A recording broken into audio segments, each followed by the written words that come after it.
Where's all your money gone, Donnie? Taxes. 6, 9, 10, 11.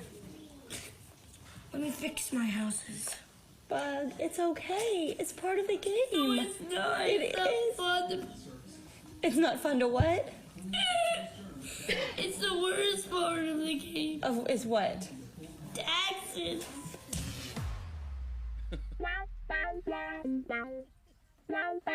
Welcome to GayTalk 2.0, the ultimate podcast for your dose of dish.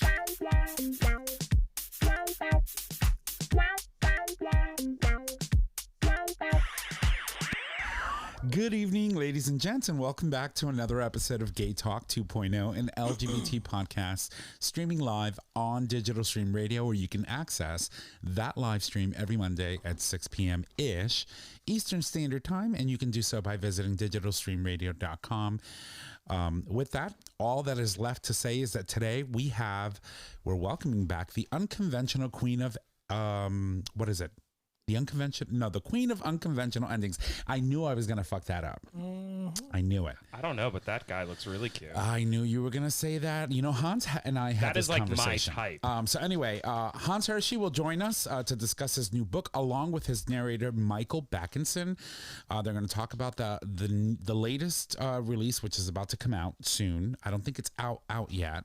Hans is.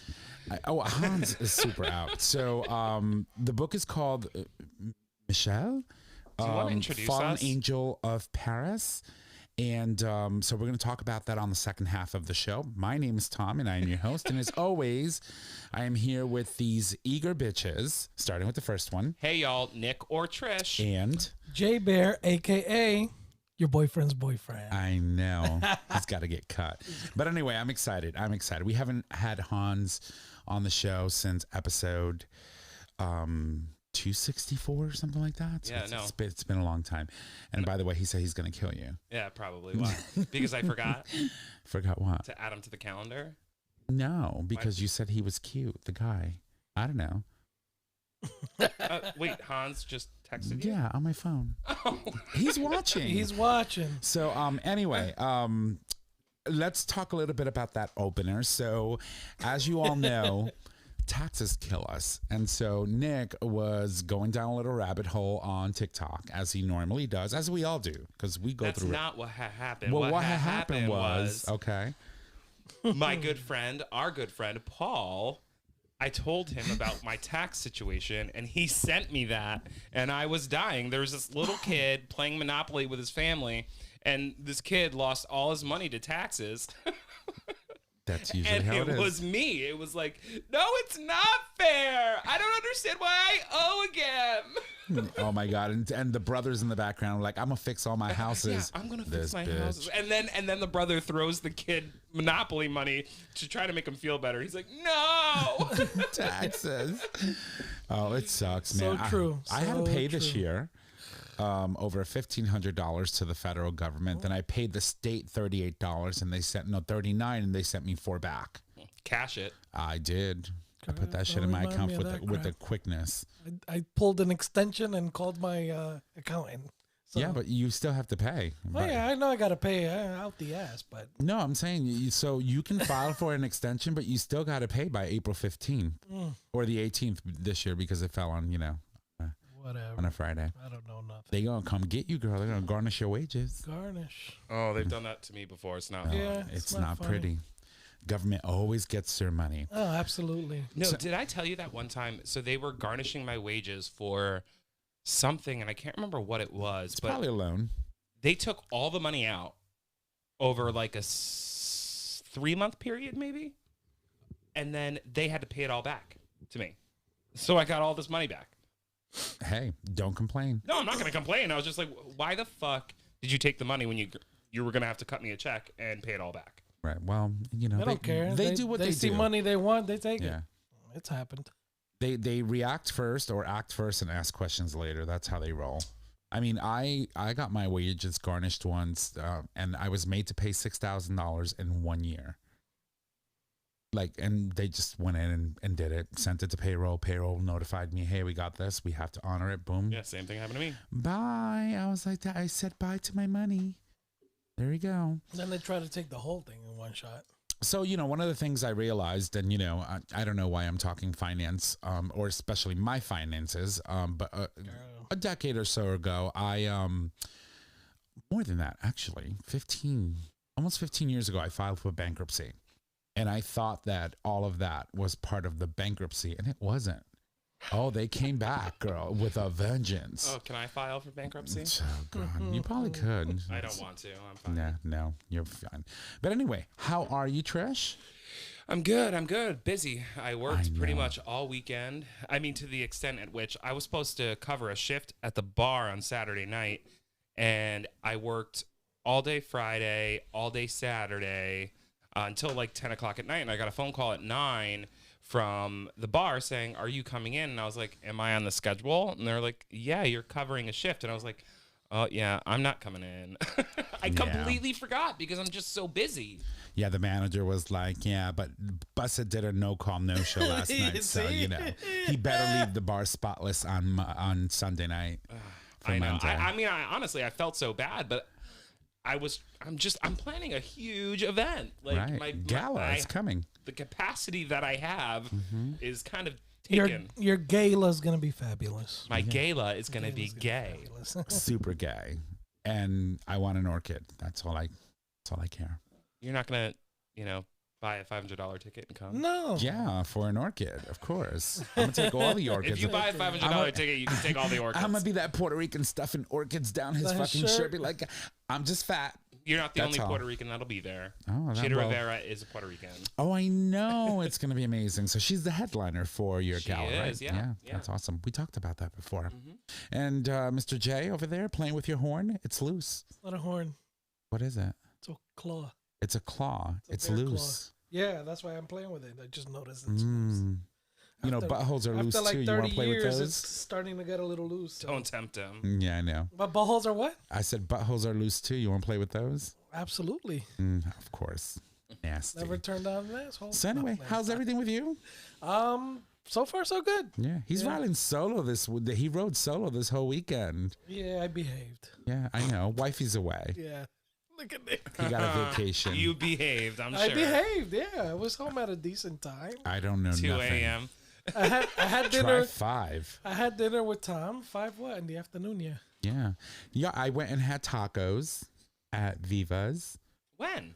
Saturday. Because I had to go into New Haven to go get paid for, Oh, yeah. karaoke. So I just, scooted over and had tacos. And then I came back home. Yep. These bitches wanted to keep partying. I was like, no, she's got to go home. Well, I She's was supposed dead. to come over on Saturday. Oh, I'm gonna tell you my. And that's something I didn't even know. My only complaint with dinner was that I ordered a fucking martini, and they gave me half a glass of martini for what they charge. It's then- probably the bartender. Yeah, but I was like, I looked at the cup and the guy's like, "Is everything okay?" And I was like, "I think half of it evaporated on the way here from the bar." He's like, "Oh my God, I'm sorry," and I was like, "Yeah, but you ain't doing nothing to fill it up." So then, Such a Puerto so Rican. what the fuck? You're charging? If you're charging me $10 for a martini, then pour me a fucking martini.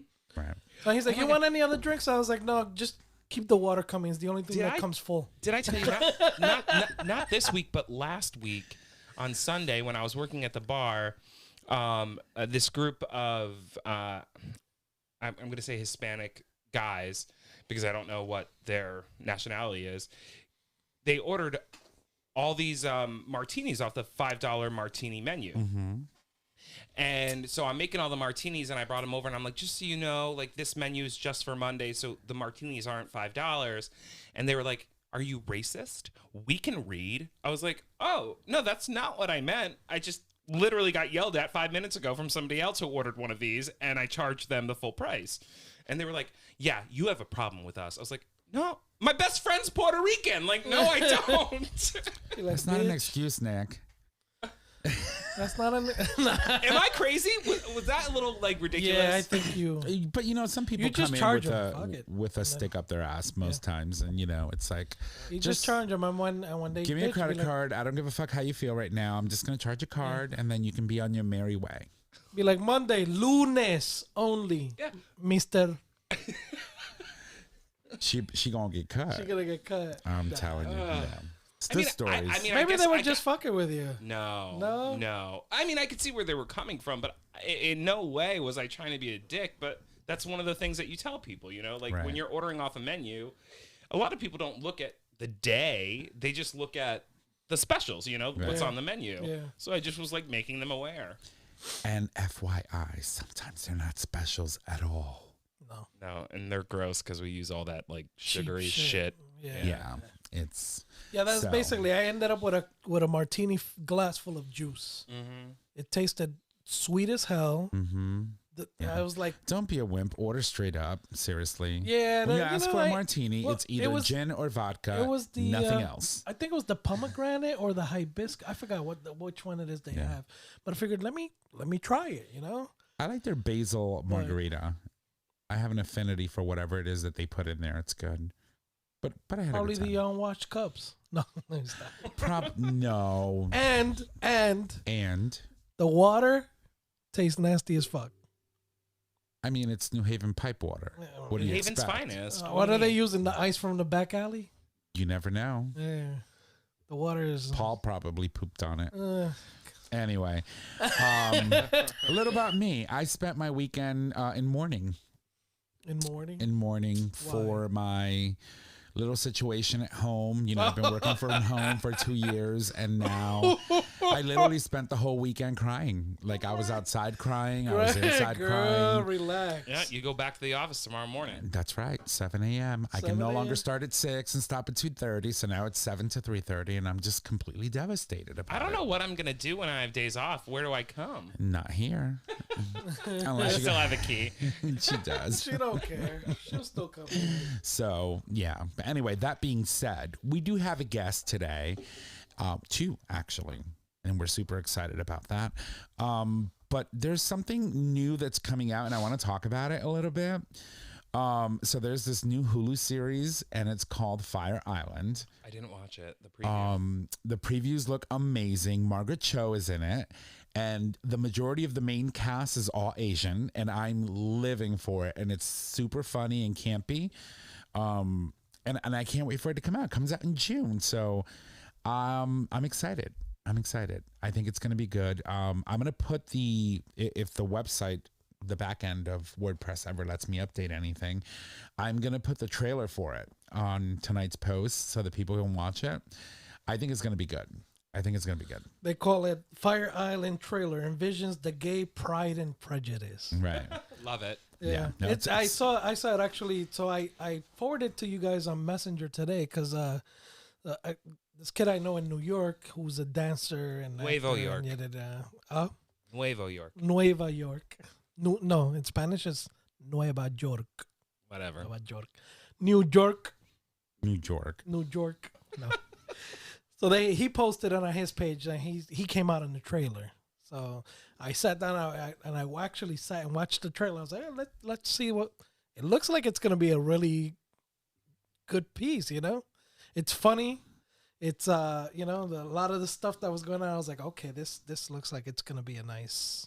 I can't wait. So Yeah. I sent them. He sent it to the group. I then resent it to them again. Yep. And I said, we need to get together on a Saturday or something when this releases and just get drinks and apps and blah, blah, blah. And just watch this and laugh our asses off. Because I think it's going to be very funny. Yeah, and just a PSA, I am not prepared for this episode at all. I literally ran from work to here. She did. She had a busy day. So I did not get to watch the trailer. That's okay. No, but I'm sure that when you Get to do it. and when our listeners do, if you go click on the post, you're going to really enjoy it. It's going to be super fun. I guess we should PSA. I've never been to Fire Island. Never? Never. Oh, well, I mean, I can understand why queens like us don't belong on Fire Island. We don't have bodies for We're that. too big. Yeah. I don't give a shit. It's you not think a I bear- care? You think I care? It's not a bear community. I don't give a You'll probably find yourself a little, You'll find daddy a- chaser. Daddy chaser? Mm-hmm. You'll find a twink that might, be like, that's a cute daddy. That's a cute daddy. I'll hang off that little, what do you call this? The goatee. The beard. The beard? The Yeah. goatee? I'll hang off that shit like Tarzan. I'm gonna swing right into his lap. Yeah, we'll see. So yeah, and so now it's about to be May. Time flies. It's gonna be May. It's gonna be May. All that I no. And before you know it, June's around the corner. We have Pride celebrations going on all over. My company's going to put up the Pride flag. We're doing an event in our main corporate headquarters, and where we're bringing, prominent members of our organization who are part of the community to the main headquarters to celebrate. And a lot of companies are doing it. And then there's Exxon. Exxon Mobil. Exxon Mobil announced that it will ban pride flags and others from company flagpoles. They won't allow people to celebrate or fly them. And I'm like, Fucking Exxon. No. For fucking why? Exxon. Because they're stupid. Because, it's like you have bigoted people in power that are not letting, people just be happy. If I was working there, I would find, a couple other gay or people of the LGBT community and be like, all right, I'm going to wear red. You're going to wear purple. And Right, we're and all we all going gonna walk like every other day. We're going to just wear rainbow colors. right, and then we collectively decide that we're gonna meet by the coffee machine and Take we're a all photo and tag Exxon. right, and we're all gonna line up. Great day working at Exxon. That'd be Oh, cute. boy. Someone did that in Russia. We covered this story, oh my God, years ago when they first started instituting the Russian propaganda law that, you couldn't, fly rainbows and blah, blah, blah. Tourists actually dressed up. They coordinated in the colors of the rainbow and they all met up at the square. I forget what the name of the square is. It's somewhere in Moscow, in the center. And they all lined up and took a photo and then dispersed. Yeah. So we're not going to buy gas from Exxon Mobil. No. Well, I haven't been to a mobile gas station in a long time. That's because you never drive anywhere. Nasty. Yeah, but what are their sister companies? They own several, right? Probably we'll figure it Yeah. out. We'll have Chris research and bring us that list we've been waiting for 6 years now. 300 episodes, boys. 300 episodes. that's- I yeah. know. So that's the other thing. 300 episodes. How do you Yeah. feel? Oh my God, old. Uh-huh. Old and a couple pounds heavier. Hans, if you say anything about that, I will cut you off. She started laughing. So, I came in at the tail end, so yeah, I know. and I thought I've only been here like 6 months. It's been like 2 years, so don't ask No, me. when you were like, it's been like 6 months. I'm like, Yeah, 6 I months think- to a year, been maybe. here And you guys before. are like 2 years. I was like, all right, man. Hot mess. I've hit that age where everything to me was 6 months ago. Well, I mean, I can't believe Everything for me is 15 years ago. Yeah, Everything, no matter. everything. It could be 1985. It was 15, 15 years ago. I mean, I still remember sitting at that bar with you. We were sitting at York Street. We had all this stuff in our Amazon cart, in your Amazon cart, and you said, "Are we doing this?" And I said, "Yes." And you just clicked the button, and then we did a podcast. And shit started arriving. But, we'll talk more about that on the other end of our break. But we do have to take a break because we have guests coming on the other side of that. So we're going to, do our usual thing, take our break, and then we will be back. All right. Well, welcome back from that short little break, at least for us. We had time to actually, refill, get shots in. I forgot my drink somewhere, Can you but make that bigger? you want me to make what bigger? I want to see Hans's face. I miss his face. It's not a That's penis, what she girl. said. Hi, Hans. They're muted Hi, right Nick. now. But anyway, we are back from the break, and I would like to welcome back to the show the queen of unconventional endings himself, Hans M Hirschi. And of course, the narrator of his latest book, Michael Bakkensen. We're glad to have you both on the show. Thank you so much for joining us. Welcome back, Hans. Thank you for having me. It is our Again. pleasure. And I know that it's super late where you're at because you're in Sweden, so you're like 6 hours ahead. Let's pause. Are you recording? Yeah. Yes, I'm recording. I was about to say that. Are you recording? I am definitely recording. The intern learned his Okay. lesson. So how are you, Hans? I'm good. I couldn't sleep, so I was up. You stayed up and you watched And- all of our shenanigans, didn't you? Yeah, I was actually the only one, which was interesting. And yeah, Nick, did you say a couple? Don't be a dick. Hey, you asked for it. You asked for End of interview. I'm out. Since you're up, go get Tommy's drink. No. Well, no. So, Fuck you, Hans. This is weird. I have to turn off the YouTube feed because it's like 15 seconds late. So I see people running across the screen. It's really weird. oh So yeah, it's freaking you me out. definitely have to turn off the video because there is a 10-second delay in case he swears and I have to beep it out, which we don't do. But anyway, Michael, how are you?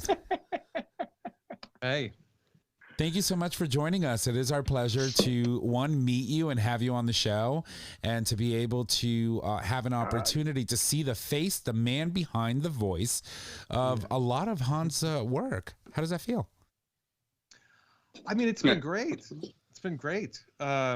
He contacted me a few years ago and just, kind of responded to an audition that I sent in and was like, I want you to do most of the rest of my books. And I said, okay, that sounds awesome. Well, our So apologies we've been in advance. slowly churning them out. Our apologies in advance because, he is, it's Hans.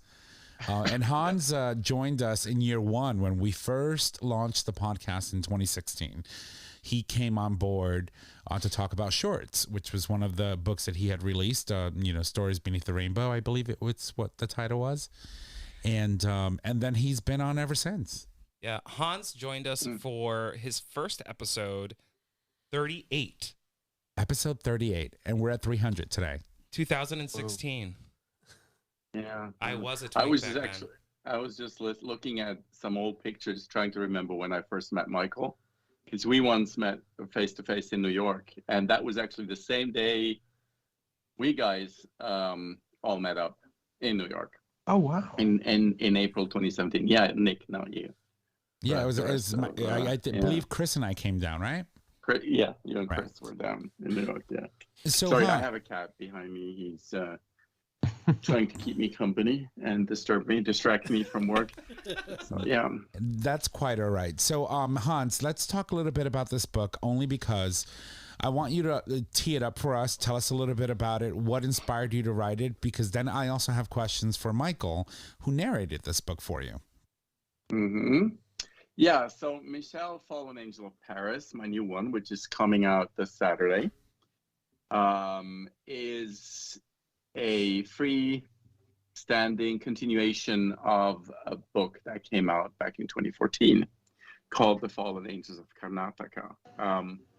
And in that book, we have the main protagonist is a young Norwegian who dreams of traveling, and on his very first trip abroad you could call it spring break, but in the fall. Oh my God, that's Mike, right? Of course.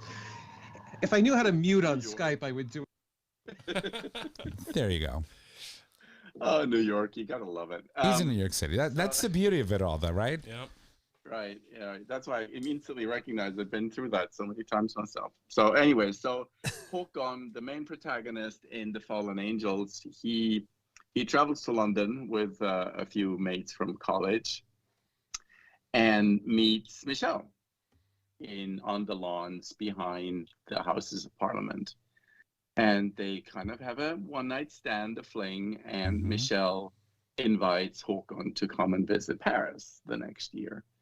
And so they kind of become pen pals, as was the case back in the 1980s when iPhones didn't kind of exist. pre-internet and stuff. Right. When some of us bitches were young and beautiful. And Håkon actually does turn up in Paris, and they spend the summer together. They fall in love. And then Håkon goes home and learns that Michel's gotten sick. He's gotten really sick. Håkon goes back to Paris and learns that Michel's in a hospital because he's got AIDS.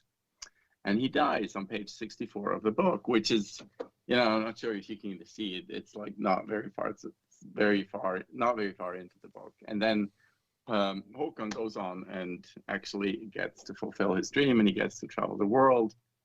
But Michel never really left me because the way he dies on a forest green park bench in Paris never really let me go. It's one of the most beautiful things I've ever written. And so 8 years later, I finally got around to write his story, and it's taken me the better part of 2 years to finish it. But here we are. So this is a story basically that that is tied into a previous book, as you mentioned before. It can be read. You can read it as a standalone. Right. Yeah. But it references a lot of stuff that you've already, gone through emotionally as a writer. I mean, you have to go through that emotional roller coaster of your characters when you're writing these books. And one theme that I notice that's very consistent in most of the writings that I've heard, because I don't read, right? Because I take micro naps, so I have to listen to books, which is why I appreciate Michael being on today. Is that you speak a lot about the pandemic, and we're not talking about COVID. You talk a lot about AIDS in a lot of your books. Why? I'm gay, bitch. We know. It's kind of a thing with us. No, I mean, seriously, it's just one of those things. You cannot. I mean, it's to a degree. It depends on what era you're talking about. Right. I mean, in my contemporary books, I may mention AIDS, or maybe not AIDS as a pandemic per se, but maybe the risk of getting HIV or whatever. I mean, because it's always present for us. Right. It's always something that we have in the back of our minds. It's always present. I mean, it was just a few months ago, I read this article which scared the living Jesus out of me, which was about a new strain they had discovered in Holland, which apparently is so virulent that it defies all of the treatments we have. And that was kind of scaring me, because it was like, I was reading this article, like, oh my God, no. I don't want to go back to 1984, It just, that's what it felt like. So, right. I mean, we're in the 5th decade of this pandemic, and it's still, and it's one of the things I write in the word, of the book of Michel is, this thing still kills 800,000 people every single year, and it's obviously left the news cycles long ago, because nobody cares about 800,000 people dying somewhere in the outskirts of, deep Novosibirsk or Asia or Africa. It's just not newsworthy anymore. We're fairly protected here in the West. We know what to do. We talk about it relatively openly. We write about it in books. But for a lot of people in a lot of parts of the world, this is still a deadly disease. Right. And we need to talk about it. And you should probably unmute Michael. Oh, I didn't mute him. He muted himself. I mute myself. Oh, you muted yourself. There's quite a fire brigade going by. So, it's important because, as you mentioned, for different generations, HIV and AIDS and how we perceive it, how we react to it, how we respond to it is different, right? Because we live through different phases depending on, how old you were, right? If you are older than 40 or 50 years old, for you, AIDS and HIV meant something completely different than someone that's growing up in today's world. And and I noticed that in your writings, especially in this book, you're referencing an era, either mid-late 80s, that was the height of the HIV/AIDS pandemic. I mean, that's when things were happening so fast. And it's really amazing to see how the way you write it evokes emotions in different generations, different ways, which is interesting. I hope so. I mean, it certainly did evoke a lot of emotions in me and the people who've read the book so far.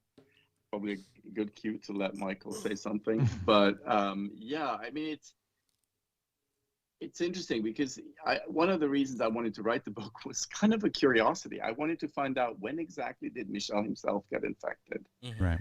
And we never really get the answer to that question. So I'm still clueless, because he was a bit of a slut, and because that was true for a lot of people back in the 1970s and early 80s, until we learned to control this thing.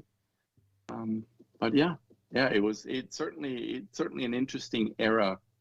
And I just came of age myself. I mean, I'm 3 years younger than Michelle, and sometimes I wonder, like, given how I lived my life back then, I still wonder I'm still alive. So I You and I count both. myself to the lucky. You know what? You know, every time we've talked to you about a book or something that you've written, it always kind of blows my mind. I know that we have to switch over and talk to both of you, but when we hear you speak about these characters that you write about, it almost sounds to me like they're actual people. Like, how do you go about the process of literally creating these individuals that actually are fictional? You know, I would dispute that. And not because you're right, they're not physical, but I was just listening to the Ezra Klein show. I'm not sure if I'm allowed to advertise for somebody else's podcast on We your don't podcast, mind. but he had a discussion the other day with a writer about the possibility that we all live in a simulation. Now, if you look at it from another point of view, look at your brain, the way you process the visual input that you get from your eyes. It's all in your brain. So all the people you know, Nick, are in your mind. They're not real. They're in your mind at some point in time, right? And and I can shave those pounds off again and make you look pretty and young Thank and really you. interested in me. And I go off and I do my thing. Please But- fluff her up. She needs it. No, don't. Yeah. But the thing is, to me, my characters, not all of them, I am closer to some of my characters than I am to others, but Michel certainly belongs to the category of the people that I am very, very close to. And to me, he is as real as some of the people that I know that roam the earth, whether it's for real or in a simulation, I don't know, but he feels very real and very alive to me. Right. Kind of And like the Matrix effect. Yeah, exactly. And I weep for him and I mourn him. And, it's the loss of him to me was extremely physical. Wow. All right. So, Michael, now we have questions for you. First and foremost, we need to address the elephant in the room. We have the same old stomping grounds. You're a Yale grad. We're in Connecticut. Yeah. 10 I minutes was there, away from Yale. Yep, 92 to 96, undergrad, English wow. major, did a bunch of theater. Like Hans mentioned, I was a slut back in those days, so I was all over the place. You still are. Still, you haven't changed much. Hans, I haven't left my house in 2 years. I'm officially a virgin again. I don't think that's possible. She put her butt out the window. Let's be honest. I didn't know. Somebody put their butt in my window. Let's get that straight. And Michael. Keep it clean, boys. We have a straight boy in the room. I know. That's Oh, I'm sorry. I just assumed. See what happens when you assume. So, Michael, tell us a little bit about your history with New Haven, and then we're going to talk a little bit about how you got into narrating books or becoming a narrator, period. Yeah. So my history with New Haven is, finding out about Yale, visiting there. I think I was there like in '86. I took a trip with my mom back east. I saw New York City. I saw New Haven. She had a friend, actually an ex-lover of hers, was teaching at Yale at the time. And I was from Oregon, so I got very into this East Coast thing, and obviously ended up relocating here for the rest of my life. So yeah, that was in the early 90s. I did a lot of theater. I kind of started a theater career, TV and film and commercials and stuff in New York. And then I had worked for Miramax Film for years, helping them develop, basically writing what's called writing coverage for them. And they stopped producing new films at a certain point. And so my little job that could kind of carry me between acting gigs went poof.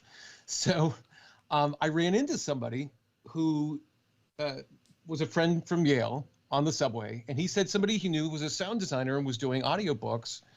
What did I think about, getting involved with that? Now, these were all like educational books, but I kind of cut my teeth with that, doing all these books for Pearson Learning, and then branched out from there to getting into a lot more fun stuff, doing novels, which I find to be a bit more fulfilling. Interesting. Except Can you talk mine, a of course. Yeah. No. Yours at the Those top are of the work. list, to Those be are honest. a lot of hard work. It was funny how I met Michael, because at the time I was we were using Audible, Amazon's outlet, and I was going to do my very first novel, Family Ties, into an audiobook, because that's what I wanted to do. I was being very logical, very methodological. I started with the first one. And we did this round of auditions, and we asked people to submit auditions, and we got, I remember, this was 2016, I guess, and we got like 100 audition tapes. Wow. It was absolutely insane.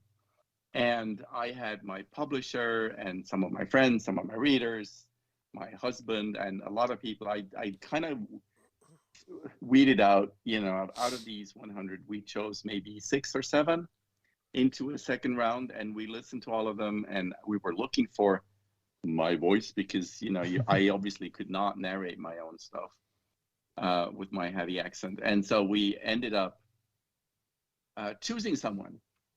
And that night, after we had chosen my voice, I get another audition tape.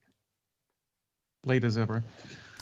And I was like, oh, and you can insert, whatever expletive you want, but I was like, why, I was pissed off. It's like, why can't they ever be on time? And I started listening to that audition tape, and I just threw the other 100 out the window. I said, this is me, this is my voice. And that was Michael. That's amazing. Wow. So Michael, yeah, that was amazing. So he made a grand entrance. Late, Yeah. fashionably late. Very ladylike, yeah. Oh, Lord have mercy. And he's telling us to behave. So you're an English major, is that correct? Yeah, I was an English major, theater. I did the dual major for theater as well, but was also an English major. Yeah. Nice. So tell me a little bit about, once you got into narrating books and you found the kinds of books that you wanted to narrate. What's your process like? Talk a little bit about what your process is like preparing for a project. Yeah, so I mean, it really depends on the book, but I mean, the common thing is you just sit down and read it. I actually don't listen to audiobooks that often. I'm a real lover of books. So I love reading novels, and I just kind of like let that world infuse my mind. I let the whole world open up. And if it's a well-written book like Hans has, you're going to really have a vision for who these characters are. The dialogue makes sense. The world that they inhabit makes sense. And, I might make some little decisions about how to tweak somebody's voice, where their resonance is, just to sort of give the shadings of character. But really, I think it's about investing in that world and letting your imagination grow and explode. When I work I've worked with a lot of actors before, obviously working in theater. The process for them when developing a character, it's pretty intense.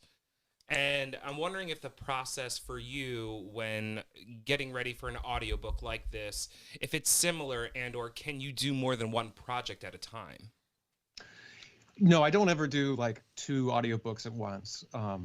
I definitely, I read through it and I just try to make it come alive in my mind, and I make, a few notes, and then I write to the author, if that's a possibility, to get questions about, it's usually just questions about pronunciation, but sometimes it's a question of where do we, where are you going with this particular aspect of it. The previous book, we did have a little bit of a snafu.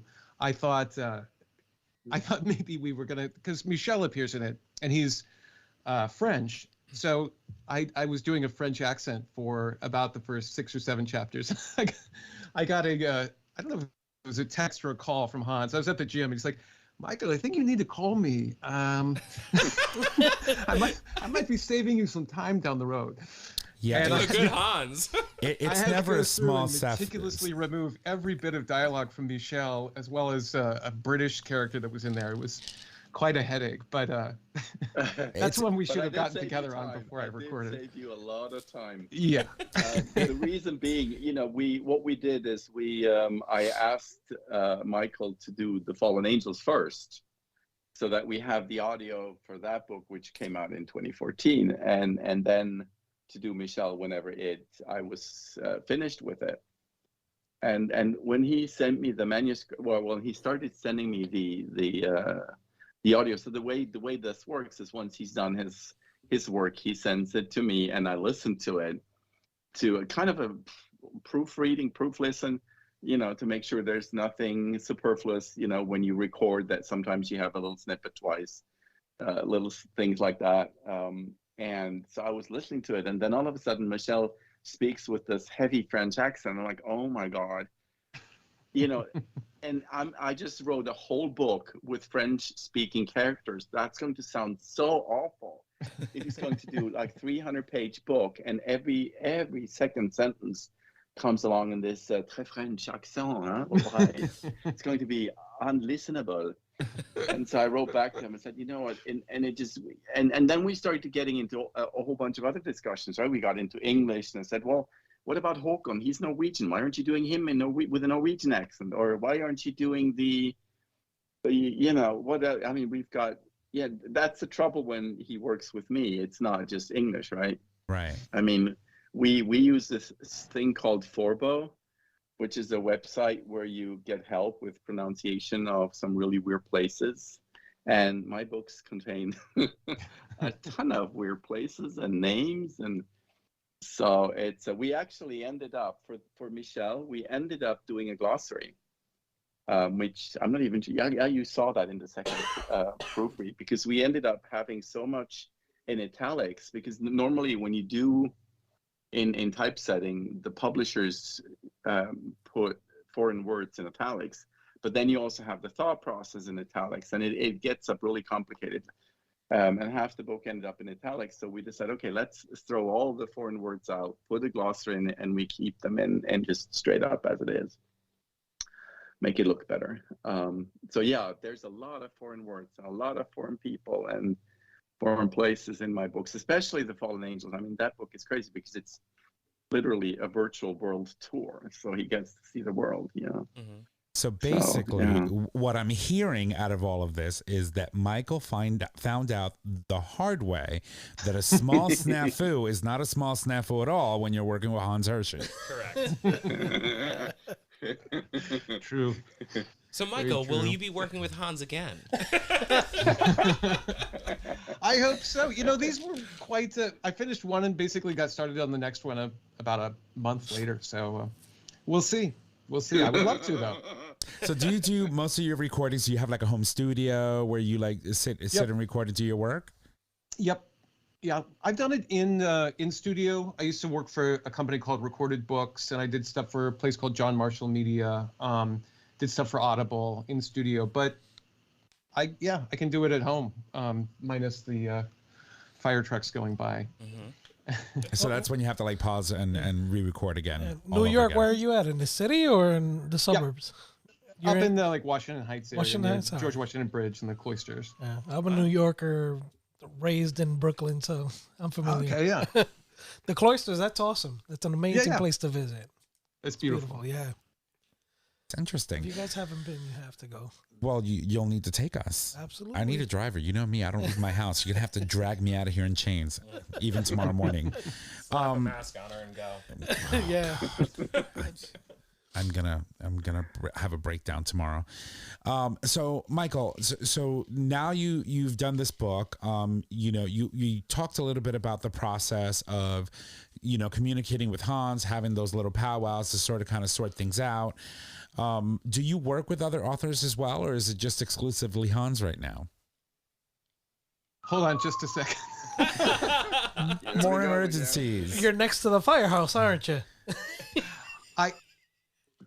I literally live on Broadway, so anything that needs to go north and south in Upper Manhattan is coming right by my place. I'm not currently working with another author, though I have worked with many other authors over the years. I audition for all kinds of stuff, theater, film, TV. So I kind of have to figure out when I'm available to do that, which is, I'm not going on and putting my auditions out there all the time with ACX. So it's been nice to have continuity with Hans. Do you have any projects with theater coming up? Well, we're sort of starting a theater company in the city here with a friend of ours, with the idea of doing actually potentially a project about the history of Broadway, not just Broadway, the theater, but Broadway, the sort of like historical road. And then what else do I have coming up with that? I did have something right before COVID. I was doing a production of The King's Speech that was being developed for Broadway. It got done. It was going to be done up at Hartford stage, which I worked at quite a bit, and that got canceled obviously due to COVID. Right. Did you ever work at Long Wharf Theater? I didn't. I've seen stuff there, but I've never. I've seen a bunch of stuff there, a bunch of stuff at Yale Rep, and worked a bunch at Hartford stage, but never in New Haven. I was the company manager there for like 6.5 years. Oh, okay. I think we probably know some of the similar people because. 100%. Anyway. Well, it's a good thing you didn't meet him in person. So, why is everybody so mean to me? Because you're lovely and we love you. That's how we do. I don't have my drink. So you're not working with multiple people. You're pretty much working with Hans at this moment. And you guys were talking about the different languages and the different accents and stuff. And Hans mentioned something about an English accent. Do you do characters and can you like demonstrate your English accent for us? Can I put you on the spot? Yeah, I mean, you got to give me a little bit of text here, but I've done various different things. Like, let's say I'm just reading one of my. You may be eligible to receive $13 per month off your internet bill. You could do sort of a plummy accent, or you could do more of a London, whatever. There's a thing called is it a Cockney accent? Yes. Yeah, Cockney. Can you put this in the chat? chat? You do a Cockney accent. Tom, put this in the chat and see if you can read it. London. I'm going to send it to you right now. Oh my God. No, don't make him do that. Oh, come on. It's hilarious. Oh, okay, fine. He wants you to read something, so I'm going to put it in the chat for you. Okay. Oh, Lord have mercy. Hans, you see what you started? Don't blame me. Don't blame me. I'm sure Nick can do this all by himself. So, believe it or not, a month ago, I was pinned to play an Austrian, and they were going to fly me out to Hungary. So, really? Yeah. Oh, my God, that would be awesome. I checked on my passport status and everything, and I was like, oh, my God, I'm going to shoot in Budapest. And then, of course, after telling me weeks, yep, you're definitely in the mix. That was certainly not in the mix. I need to bring this over I was here. kind of blown away that I got that far with my Christopher Waltzen, impression. So here is what Nick would like for you to read. Good luck. No. Oh, God. Now, did you want it in Cockney? Or you can do whatever you want. Just give us your best accent. Just be sure to invoice them your standard rate for that. So if you're wondering what Future Method is, it's a product that we promote with one of our doctor partners that comes on the show every month. Go ahead. Get the Future Method. Today, each time you clean out with water or enemas, delicate tissues are harmed and cells are damaged, increasing chances of injury and STDs. The first of its kind, doctor-developed formula, gently cleanses before you play without hurting your bum. Visit futuremethod.com to purchase your life-changing bum cleanser. I'm going to pull this audio. I love it. Never going to do it I again. don't never need to do Rates, this. man. This was my plan. Now we have the audio, and I don't have to read that ever again. That was good. That was That good. means that I have to that we would have to pay him. But Michael, bravo. Get a straight man to come on your show and read gay stuff. Yes. That's how we do it. So Hans, I'm sorry, Michael. I hope this isn't too terrible for you, Michael. It's fine. It's fine. we know how to have a good time here on the show. So Hans, the book is coming out, you said tomorrow? He's still laughing. No, on Saturday. Saturday. On the 30th. On the 30th. And do you have any events coming up to promote it? You know what? I was at the Tennessee Williams Festival in New Orleans a couple months back. And I'm doing the podcast tours right now. We have a launch event at my house on Saturday night. I'll be there. And we'll do a virtual event at 10 p.m. Central, which is like 2 p.m. Eastern online. And yeah, just, the usual. running around to people, can I talk about my book, please? And then I'll be in the red district later on this week, naked, you want to have sex with me for free, you'll get a book. Oh my God. And you're telling us that we need to calm down. Meanwhile, red light district. Yeah. Hold on. Flights, cheapflights.com. Stockholm, here I come. The Spirit flight over there? No, You there's go to not. Stockholm, you'll never find me there. Oh, no. I mean, I will arrive there first, do my tricking and my whoring, and then I'll make my way down to Gothenburg. Uh-huh. Yeah, and then, I'll catch the ferry, end up at your house. I know where you live, bitch. I got your number. The ferry catches the ferry. Yeah, because I know you live on an island somewhere, an isolated island where you can murder people and you'll never find them again. That's creepy. So once the book comes out, obviously you're going to be promoting, doing some tours and things like that. What's next? Is there another part to the story? Because, I mean, when you wrote The Golden One, that was a trilogy. Mm-hmm. It was a great book, great books, great storyline. Do you see an additional chapter to this amazing world and storyline that you've created for these individuals? After Jonathan, I vowed never to say never again with regards to sequels. I honestly don't know. I think I'm kind of done because I've killed Michel twice now. In two separate books, which is really weird because in the first one, it was, you see the whole thing from Håkon's perspective. Now you get to see it from Michel's perspective, which adds an interesting dimension to it. But anyway, he dies twice. So but then again, you never know, Håkon's still there.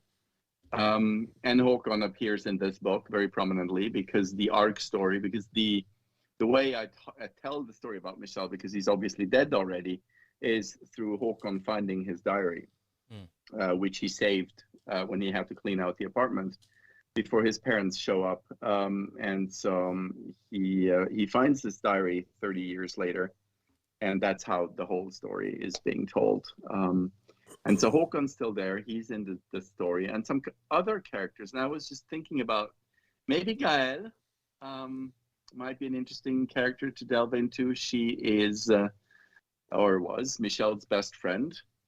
And in this book, she comes out as trans, which I didn't know when I wrote her the first time in 2014. So that just struck me a couple hours ago as I was tossing and turning in bed, not being able to fall asleep. It's like, that would be an interesting story to tell, but I don't know. Well, I'm sure that whatever you delve into is going to be great, and having a voice like Michael supporting it on the audio aspect of your work, I think is going to be incredible. He is. I mean, it's funny, like Michael said, I'm not a big audiobook listener myself, but it's one of those things today when you're in the publishing world, people expect the audiobook. And when you have these powerful scenes, like Michel's death scene in The Fallen Angels, and Michael's not done yet with all of Michel, so I'm still waiting for a few chapters, but when he did that scene on page 64 where Michel passes away, I have not been able to read that particular scene. I cannot read it. I can't get through it without crying. I just cannot. So I was really curious to see how does Michael tackle those really, really difficult scenes. And there's not just one of them. I mean, The Fallen Angels has one scene where the villain in the book, let's just say it's the villain and a couple of small boys and a large bed in India. And it's a really, really difficult scene. And when Michael sent me that chapter, I was really curious to see how he'd done it, and it was absolutely stellar. It's just so amazing. I mean, I had goosebumps, I had shivers, I cried a lot, and there are going to be a few more scenes in Michel. I know towards the end of Michel, when we go back, when the diary finishes on Michel's on the day he passes away, and we go back to the present, and Håkon embarks on a little journey down memory lane. There are a couple of scenes in there when he visits, when he finally gets to visit Michel's grave after 30 years. Yeah. I tear up just thinking about it, and I cannot wait to listen to that. I know he's going to do a stellar job, but it must be incredibly difficult. I couldn't do it. I'm sure. So, Michael, would you like to respond to that on the difficulties of being able to? It's funny because when I read Hans's books, I was just weeping reading this latest manuscript for the final 30 or 40 pages.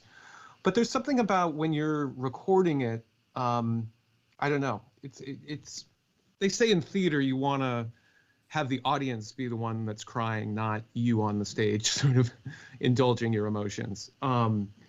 So you use that to fuel the characterization. You use it to fuel the descriptions of the scenes. It's there, that emotion's there, but you just don't let yourself get overwhelmed with it when you're performing.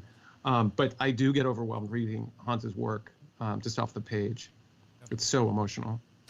That's amazing. Yeah, I mean, I mean, everyone here knows that I listen to audiobooks like constantly. It's my morning. It's like what I do in the morning with my coffee and what I do before I go to bed.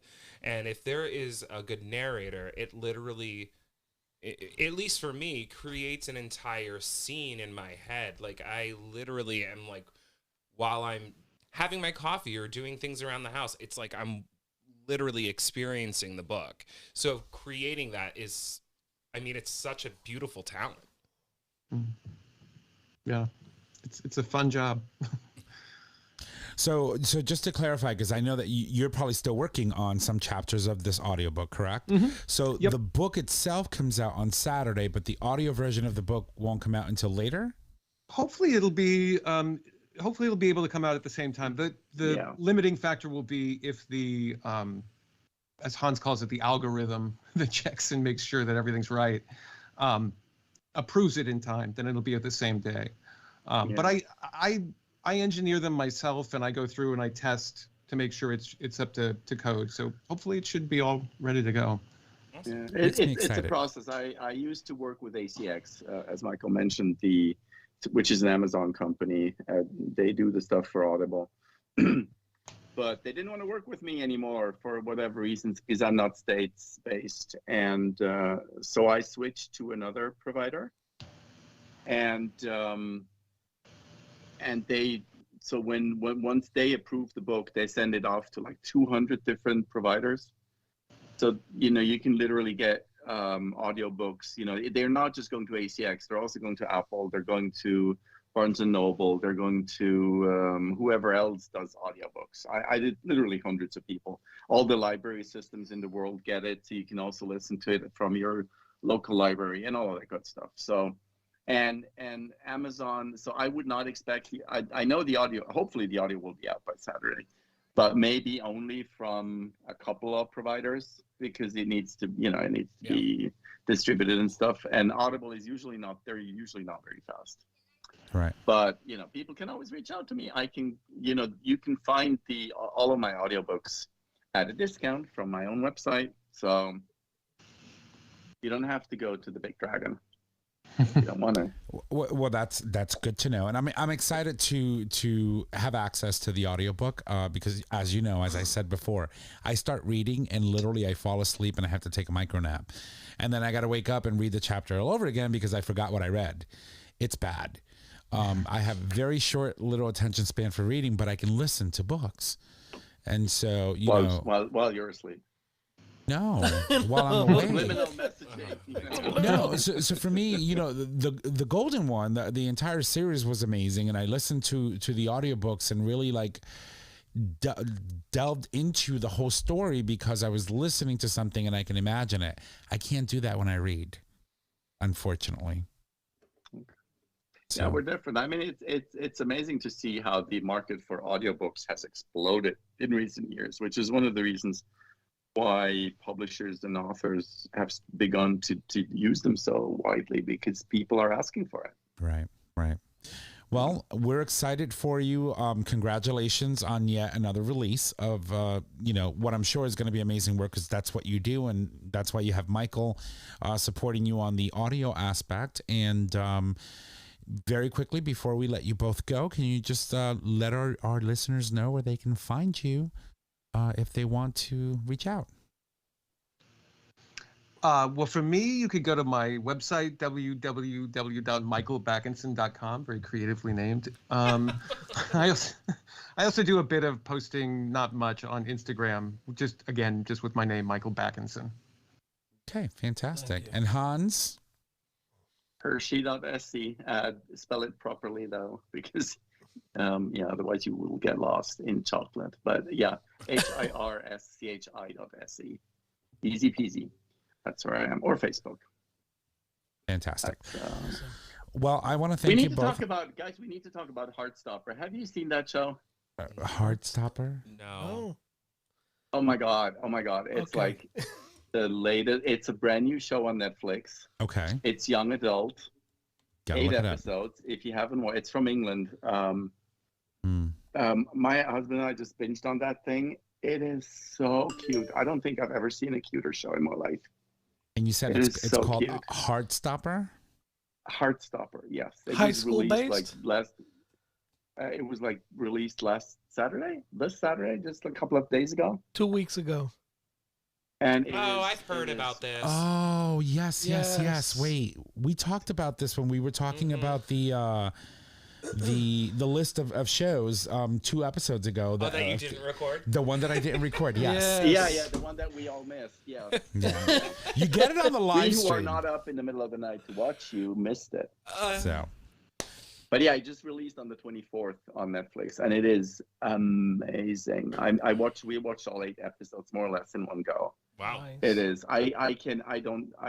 This is the TV show I recommend to everybody. It is so cute. I mean, it has teenage drama, but there were so many things. I was totally Charlie. I so recognized myself in that young kid. It's got a 4.9 out of 5 reviews.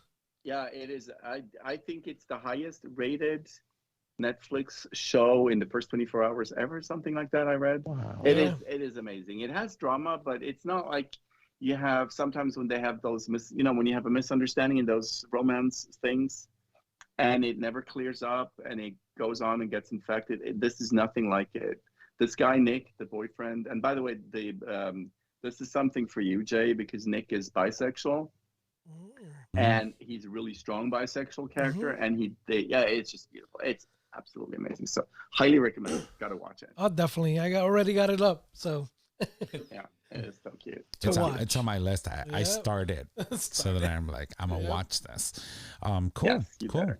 Hans, before we let you go, when are you going to be stateside next?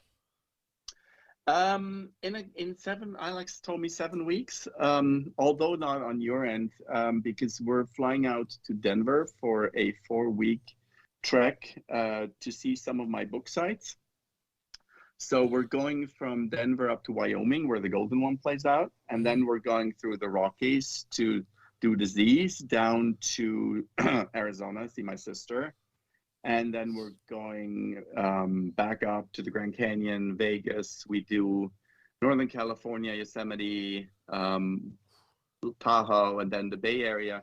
And we're going to see Mama Kim and Spanish Bay, which is one of my books. That's awesome. Because she lives near Spanish Bay. So we'll do a book tour for 4 weeks. Well, if you have a chance, if you're in Wyoming, you should try to swing by Laramie, Wyoming. I went there. We will. It was one of the most powerful things. I don't know. I've always been really attached to Matthew Shepard and his story, and going there was very powerful for me. So if you have a chance, I would definitely recommend it. Yeah, it's on my to-do list because when I was in Washington a couple of years ago, 19 before the pandemic hit, he had just been buried in the National Cathedral. Yes. I think I remember sending you the pictures because he didn't have a tombstone yet. So it was just a sheet of paper. It was kind of odd, but yeah, I went to see him in the National Cathedral. It was very, very powerful. Yeah. A lot of work went into that. It took 20 years for his mom, Judy Shepard, to be able to secure a safe space for her son to rest. Yeah. Same. Yeah, no. So Laramie, yes, because we're going to Torrington. Don't say that. Don't tell anybody. But Torrington, that's where the Golden One plays out. Nobody knows. It's a secret. So we're They going do to now. Torrington for one night. Going to be interesting to see, spend the night in Wyoming as a gay family. That'll be interesting. So if I make it out alive out of Wyoming, that'll be the thing. Oh, You'll boy. be fine. I think you'll be fine. Well, once again, Hans, thank you. Thank you for taking time and for staying up late to be with this crazy group of people. And Michael, you as well. Thank you for joining us and doing such amazing work on Hans, books. You're not going to Great hear to the be last here. of him, unfortunately. So thank you both. And we'll be looking forward to the release on Saturday. We'll have all the information for the book on tonight's post. Good luck. Have a good selling day on Saturday. Yes. Oh, I'm sure. Great. Thank you. All Thank right, you, Bye, guys. guys. Thank you, guys. Have a Alrighty. great evening. Bye. You too. Bye. Bye-bye. All right. Well, ladies and gents, that, of course, was the amazing Hans M Hirschi and his narrator, Michael. Wow. I love having him on. He's just a wealth of, he's such a great person. And I mean, well, he's kind of a dick, but no, he's he not. called me fat. Everybody. No, he did. He didn't He call you never fat. said the word. He said fluffy. He said, Em- Nick, couple. Embrace. Anyway, Embrace. no, I do love Hans. I Embrace. love Hans. No, he's He's a sweetheart. listen. He's reoccurring for a reason. He is Yeah. loved. I cannot believe, looking back, he was on episode 38. We are at episode 300. Right. Wow. That's crazy. It's like I feel like I just We must actually like him. we do. Yeah. And I love his I- books. right. I feel like I sniffed like something and just woke up 300 episodes in. Yeah. It's like it's insane. It's insane. Time But flies when you're in Prozac. I always say that. Don't take my line, bitch. Your boyfriend's boyfriend. Your boyfriend's boyfriend. All right. Well, listen. It's been an amazing show. It's great to see lovely faces, Hans and Michael. Thank you both for joining us, and we're gonna wrap this up and bring it home. Right? Yeah, let's do So it. I'm gonna toss it over to my boys. We're gonna start off. What are we gonna start off first with, Mama Kim's? Yeah. Yes. I Do you haven't want- even read this yet, so Do you want your love? yeah, sure. I did it for him today. Mama Kim's minutes look a little crazy today, but All right, Mama Kim's Minute, everyone. Number 1, man who destroys rainbow mural weeps in court after dad tells judge he is a disappointment. Go ahead. Number 2, comedian makes a fool out of a Republican candidate who wants to make Bible a basic textbook. Number 3, gay teen finds love on the athletic field in Heartstopper trailer. Right. And to find out what the trailer's about, you have to click on the link. Go to our website, GayTalk2.0.com, and click on the link. And by the way, I believe the first story for the man who destroys rainbow mural has to do with the memorial at Pulse. Okay. So, all right, on this day, so Florida man. It was a Florida man minute. of course, So on this day in gay history, April 25th of 2014, where in good old Pakistan, yes. the Pakistani Supreme Court ruled in favor of third gender. In a groundbreaking move, the Supreme Court of Pakistan has rules that people who are third gender, trans, hijra, or Kawaja Sara must be included in census forms to protect them from harm and discrimination. It's interesting. Yes. And this was back in 2014, 2015, we passed marriage equality here. So we had that period of time in where everything was like, oh my God, it's happening. And then today it's just like fucking Everything's at a assholes. standstill. So I blame it all on that idiot. Sometimes we take a few steps forward and one back, but I'm sure, in due time, things will move forward. Absolutely. Right. All right. Well, once again, thank you so much, everyone, for tuning in on today's episode. If you love the show, make sure you go subscribe, rate, and review on your favorite podcasting service. By doing so, you get the latest and greatest of our show delivered right to your favorite device or web browser as soon as our episodes are published. And you can also support us on Patreon, which allows you, our listeners, to support the show with a monetary donation, which we collect monthly. That can be in any denomination of $1 or more. Next week, we welcome Dr. G, Evan Yay. Goldstein, for this month's Tale from the Tail. That's right. Absolutely. He's gonna be interviewing your boyfriend's boyfriend. Yes, he will. Nicky Poo. Thank you to our guest author Hans M Hirschi Tongue twister. and narrator Michael Bakkensen for joining us on today's episode. It was wonderful speaking with you, and all the information on the book and them will be on our post this evening. That's right. And now, oh man, I wish I had the audio. Me too.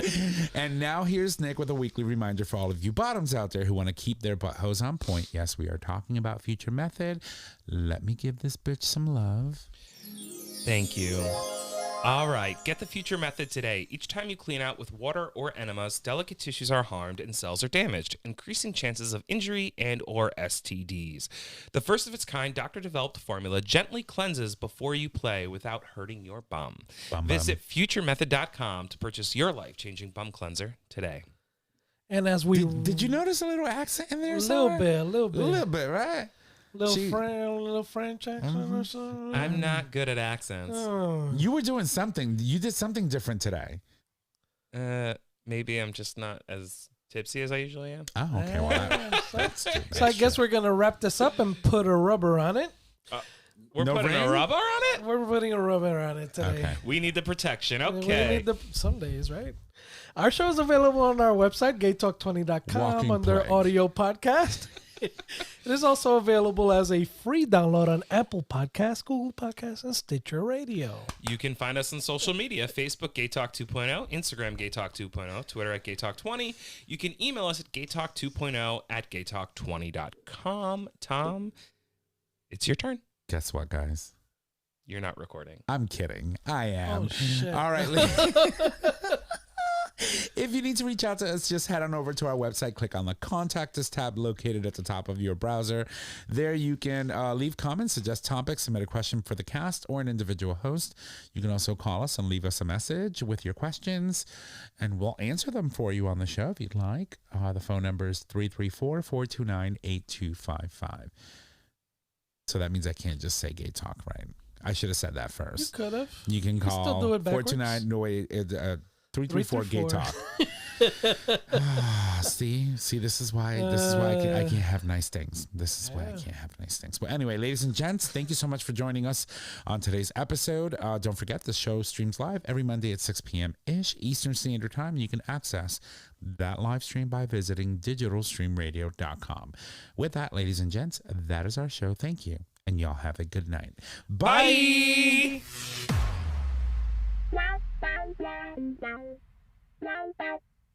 Thank you for listening to this episode of Gay Talk 2.0. Tune in next time for more dish.